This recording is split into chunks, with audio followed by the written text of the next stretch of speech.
We are live captioning our meetings. Please look in the chat window of our WebEx meeting where you will find a link. Please click on that link to open a web page with the live captioning. Again, calling the agenda review meeting of the Maricopa County Community College District Governing Board of March 4th, 2025. Today, we will review the agenda for the March 25th, 2025 board meeting. For the record, I will do a roll call vote of the board members. Ms. Jackson Long. Do not see Ms. Jackson Long. Ms. Butler. Present. Thank you. Ms. Davis. Present. Thank you. Dr. Narini. Present. Ms. Smith. And I don't believe she was going to join us. Ms. Sullivan. Here. Dr. Thor. Present. And myself. We have all but Ms. Smith present of our regular board members and missing our student trustee. So with that, we will go into the review of our agenda for our board meeting, and we have our normal functions, which are the call to order. There will be a placeholder regarding the proposed FY 2026 budget. We'll be seeing that before the board meeting, obviously, and that's part of the work session. Then we go into the regular meeting, which is a roll call and call to order, and the substitutions, all of those things we normally do. And now we are into the consideration of the consent agenda. And that will include an approval of faculty emeritus distinction to Ms. Susan Miles, approval of a partial guaranteed maximum price contract amendment 2 for the district-wide central plant upgrades and repair multi-phase project, phases 3 and 4, in the amount not to exceed $734,908.46 to Pueblo Mechanical and Controls, LLC. Any questions on those two items? If not, item 4, approval of partial guaranteed maximum price GMP contract amendment number 6, the district-wide central plant upgrades repair multi-phase project phases 1 and 2 in the amount not to exceed $8,136,958.87. Again, to Pueblo Mechanical and Control, LLC. Questions on item 4? Not item 5, approval to award a purchase order to Danson Construction, LLC in the amount of $3,742,400 for the construction of a new STEM Center building at Glendale Community College. Questions? Number 6, approval to award a purchase order to Johnson Controls in the amount of $256,367 for the district-wide energy management system controls upgrades to the central plant. Questions? Number 7, approval to issue a purchase order to BWS Architects in the amount of $266,286 for architectural consulting services for the ACA Accelerator project in Buford Hall at Chandler Gilbert Community College on the Williams campus. Any questions? Number 8, approval of project initiation for the STEM Learning Center, the Veterinary Technology and Agritech Learning Center at Mesa Community College in the main operation in the amount of $13,595,457. Questions? Number 9, approval of a revocable license agreement between the City of Scottsdale Westward Program and Maricopa County Community College District for the 3 years beginning March 25, 2025 for the Scottsdale Community College Equine Program, the annual fee of $12,000. Questions on this? Just anecdotally, I will tell you the City of Scottsdale is very excited about this. Number 10, and again, we have a placeholder here. This will be ultimately an approval to issue a purchase order on the amount to be determined for architectural design services for the Future 48 Semiconductor Project at Gateway Community College on the Central City campus. Obviously, we'll have those details before we come to our board meeting at the end of the month. And the same is true for item number 11, a similar issue, approval to issue a purchase order, again, to yet be determined provider for mechanical, plumbing, and electrical engineering services for that same building at the Central City campus on Gateway. Questions on either one of those? Not item 12, approval of contract award for security services to Blackstone Security Services Incorporated under Maricopa County Community College District to request per proposal RFP number 3573-10. This will cost approximately $3.5 million annually, dependent upon hours and the number of guards needed. Questions? Item 13, approval of amendment to the Yes, go ahead, please. Yes, Dr. Narini? I'm just, thank you. I'm just wondering, what services are they providing that our security, our normal security doesn't provide for $3.5 million? Dr. Gonzalez, who can answer that question for Dr. Narini and the rest of us? President Bittersmith, Dr. Narini, and let me see who the sponsor is. We have, if Leanne or if Chief Barfus is on, they might be able to respond to that question. Yes, Chancellor, this is Leanne. I am on. I could respond to that. So the security services provide non-sworn security on our campuses. They're used extensively across all 10 of our campuses in the district office. They're typically considered a less expensive alternative to sworn officers. They do a lot of after-hours work as well. If you could hear that, Mrs. Bittersmith and Dr. Narini, it was really, I couldn't hardly hear it at all. No, I couldn't hear. Nor could I. I think, and Leanne, listen to see if I paraphrase correctly. I think I understood that this was a less expensive alternative for security coverage for some after-hour programs than the sworn officers. Deanna?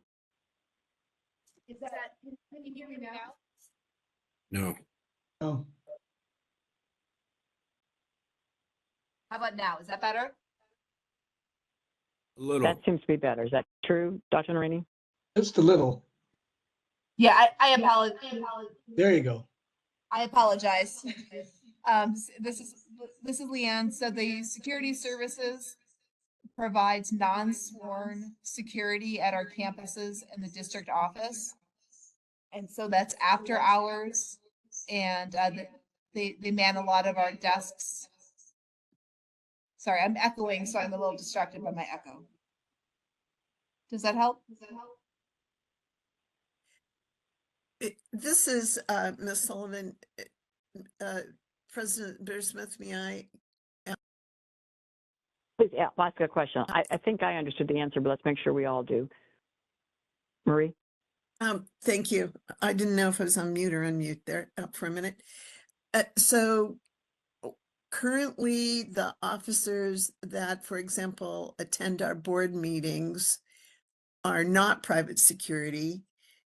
And so in this instance, can you give me an example of when private security is necessary?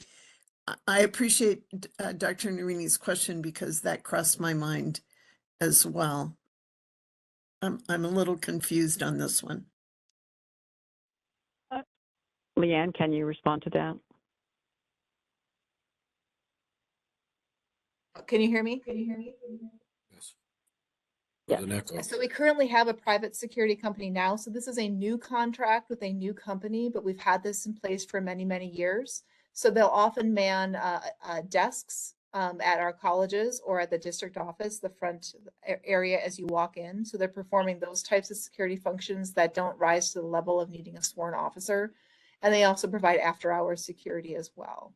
So this is something that we've had in place for many, many years. It's just a new company because we needed to go out for bid on it again. Thank you. I guess I didn't realize we used a private company, so I don't know why I didn't know that or didn't understand that. It's my issue then. It just took me aback a little bit.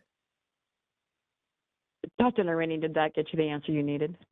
Yeah, that helped. But is it 3.5? Is that a ceiling or is that a minimum or is that like how much?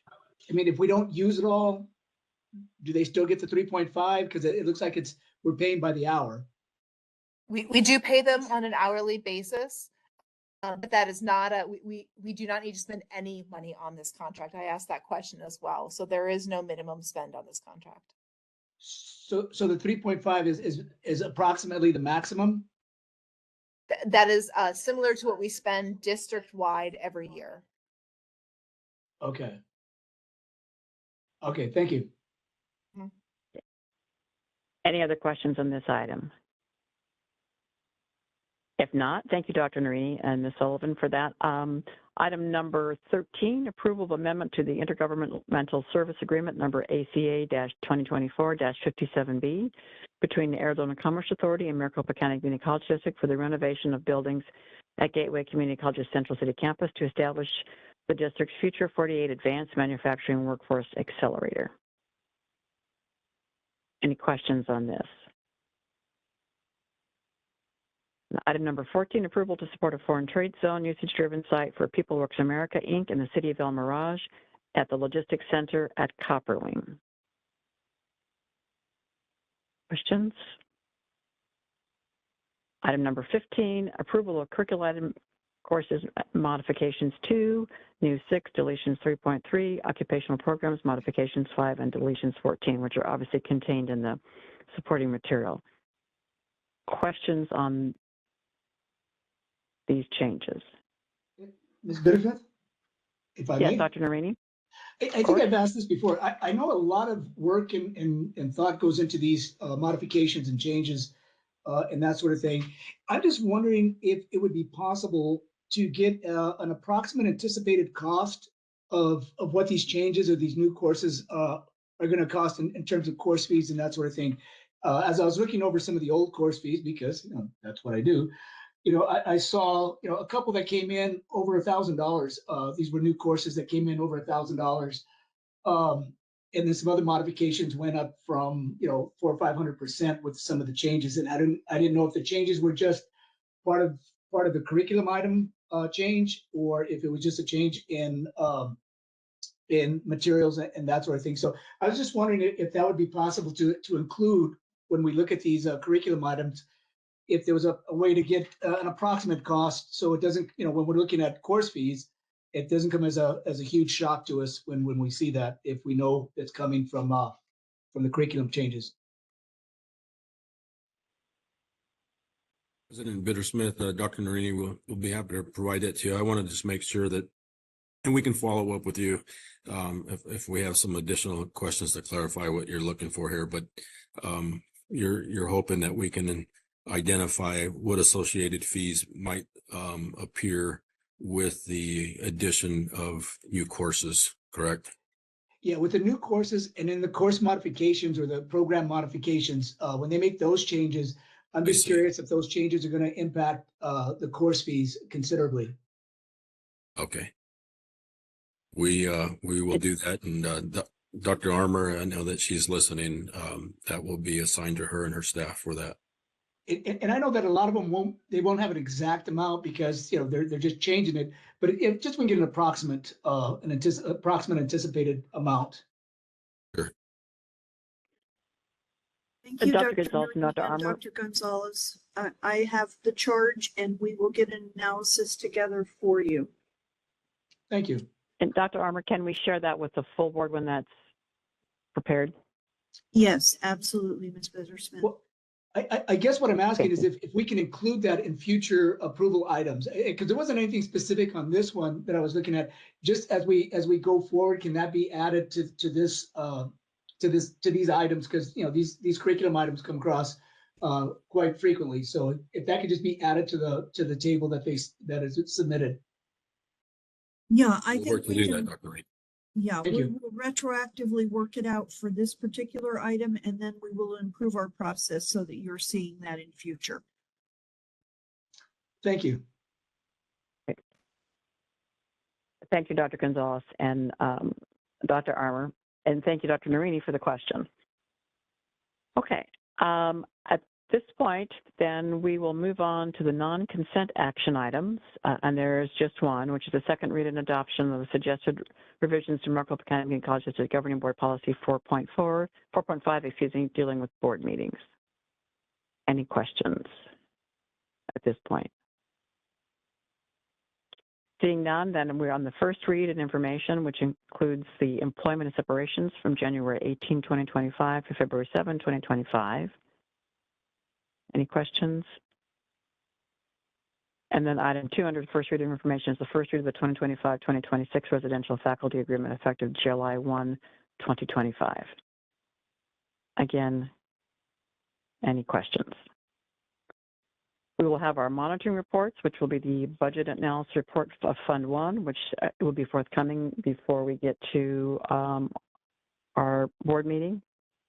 And then we move on to the governing board reports, which we are all familiar with and be prepared to give. And I will just then remind all of us and those that are listening that upcoming meetings beyond our March meetings, April 8th, 2025 at 4:30, there will be another agenda review on WebEx. And then April 22nd will be our regular board meeting in person at 6:30, the Rio Salado Conference Center. With that, we have concluded our agenda review meeting and will now move forward to our executive session. So board members, please stay on this WebEx link. All others, thank you for your time. We'll give you a few minutes to exit, and everyone have a good evening.